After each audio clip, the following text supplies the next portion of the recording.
तो पहले ये बताओ किसके किसके घर में जुड़वा भाई है। अगर किसी का जुड़वा भाई नहीं है तो जुड़वा दोस्त तो हो ही सकता है। बहुत सारे केस में ऐसा होता है, मेरे साथ भी हुआ है। हो सकता है कि मैं किसी और को बुला रहा हूँ, उसका भाई आ गया, नाम हमको पता है लेकिन किसका क्या नाम है वो कन्फ्यूज़न हो जाता है। तो आज के वीडियो इसी जुड़वा भाई के बारे में है जो कि केमिस्ट्री में होता है। अगर आप चैनल पर नए हो तो उसको सब्सक्राइब कर दो और बगल में जो बेल आइकन है उसे दबा दो, ताकि ऐसे ही मैं और आपके लिए इंपॉर्टेंट वीडियोज़ लाता रहूँगा और आपको उसका नोटिफिकेशन मिलता रहेगा। तो मेन वीडियो को शुरू करते हैं।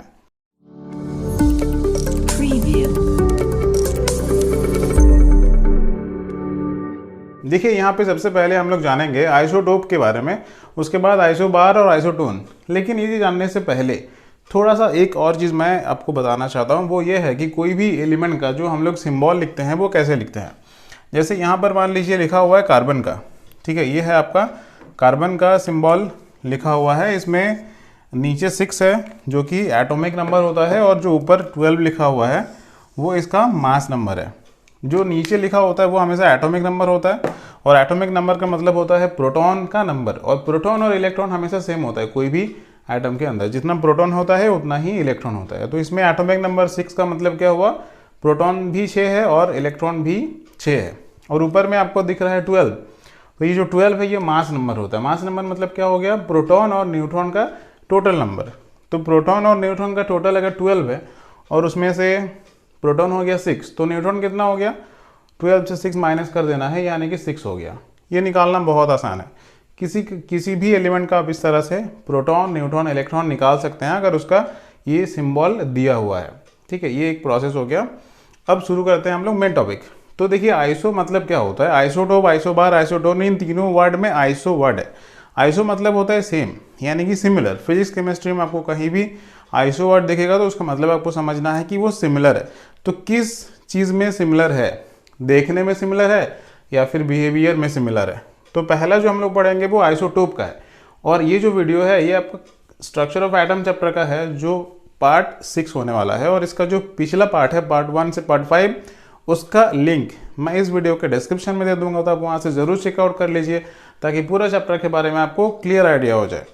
तो पहला जो आइसोटोप है इसका मतलब होता है कि एटॉमिक नंबर सेम और मास नंबर डिफरेंट। तो मास नंबर देखिए यहाँ पे हाइड्रोजन का क्या क्या लिखा हुआ है, 1 2 3 जो ऊपर में लिखा हुआ है, और एटॉमिक नंबर है 1 1 1, यानी एटॉमिक नंबर सेम है लेकिन मास नंबर डिफरेंट है। तो ये हो गया आपका आइसोटोप। और भी एग्जांपल है यहाँ पे, ऑक्सीजन का है आपका 3 आइसोटोप होता है, इसका 3 जुड़वा भाई है। जैसे हाइड्रोजन का 3 है, ऑक्सीजन का भी 3 होता है। तीनों का एटॉमिक नंबर है आपका 8 8 8, बट मास नंबर कितना कितना है, 16 17 और 18। तो ये हो गया ऑक्सीजन का आइसोटोप। लेकिन कार्बन का कितना है, कार्बन का भी 3 होता है, इसका एटॉमिक नंबर 6 6 6 है तीनों का ही लेकिन मास नंबर है 12 13 और 14। तो ये हो गया कार्बन का आइसोटोप। क्लोरीन का भी होता है, नेचर में इसका 2 जुड़वा भाई होते हैं, दोनों का एटॉमिक नंबर 17 है लेकिन मास नंबर एक का 35 दूसरे का 37। तो ये हो गया आपका आइसोटोप का कॉन्सेप्ट। नेक्स्ट है हम लोग का आइसोबार। आइसोबार क्या होता है, आइसोबार इसका जस्ट उल्टा है, जस्ट उल्टा। अगर आप आइसोटोप समझ गए हैं तो आइसोबार भी बहुत आसानी से समझ जाएंगे। अच्छा, डेफिनेशन पूछेगा तो क्या लिखेंगे आप एग्जाम में, ये तो एग्जाम्पल हो गया।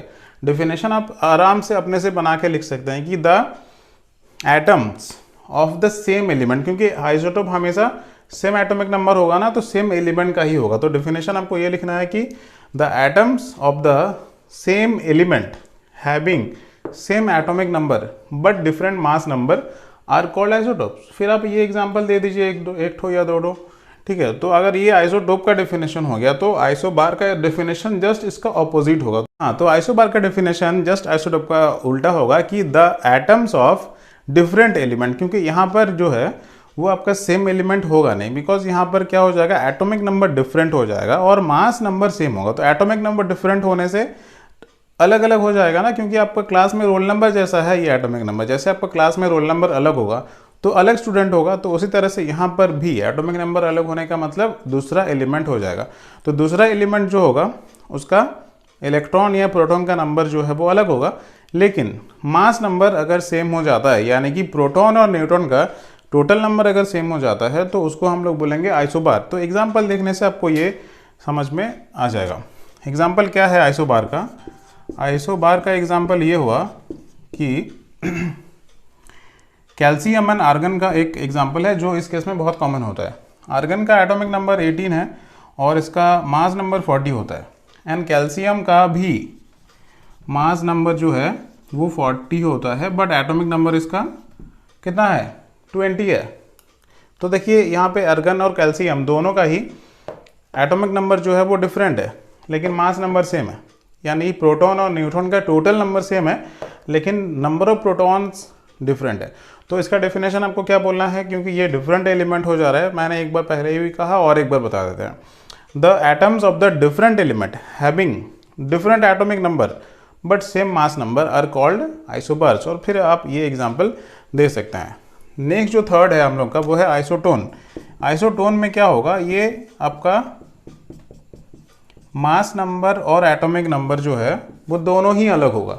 मास नंबर भी अलग, एटॉमिक नंबर भी अलग। और एटॉमिक नंबर अलग होने का मतलब अलग एलिमेंट्स होगा ऑफ कोर्स। तो अगर कुछ ऐसा एलिमेंट है जिसका मास नंबर और एटॉमिक नंबर कुछ भी सेम नहीं है, तो क्या सेम है, आइसो वर्ड है तो सेम तो होगा ही ना कुछ। तो ये जो टोन लास्ट में आ रहा है, ओन टोन, ये आपका कुछ इलेक्ट्रॉन, प्रोटॉन, न्यूट्रॉन, इन तीनों में से किसी के साथ थोड़ा सा रिजेंबल हो रहा है। क्या रिजेंबल हो रहा है, न्यूट्रॉन के साथ रिजेंबल हो रहा है, यानी इसमें क्या होगा, न्यूट्रॉन का नंबर सेम होगा। तो डेफिनेशन क्या होगा, the element, the atoms of different element having different atomic number and mass number but similar number of neutrons are called isotones. Example देखते हैं। एग्जाम्पल हो जाएगा आपका नाइट्रोजन का 17, नाइट्रोजन का आपका एटॉमिक नंबर होता है 7 और मास नंबर होता है आपका 15। एक नाइट्रोजन का आइसोटोप है अलग अलग, किसी का 14 होता है, किसी का 15 भी होता है, दोनों अलग अलग आइसोटोप है। तो यहाँ पे 15 वाला जो आइसोटोप है उसको हम लोग ले रहे हैं। साथ में हम लोग लेंगे यहाँ पे ऑक्सीजन का लेंगे हम लोग यहाँ पे 16-8 वाला आइसोटोप, और कार्बन का एक आइसोटोप हम लोग लेंगे यहाँ पे जो कि है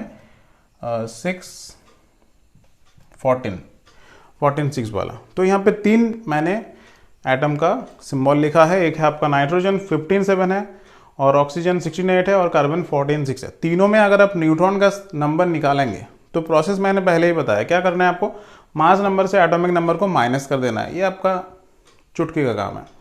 15 से 7 माइनस करेंगे 8 आएगा, यहाँ पे 16 से 8 माइनस करेंगे तब भी 8 आएगा, 14 से 6 माइनस करेंगे तब भी 8 आएगा। यानी नंबर ऑफ न्यूट्रॉन्स इन तीनों में ही कितना आ रहा है, न्यूट्रॉन्स इन तीनों में ही 8, 8, 8 आ रहा है।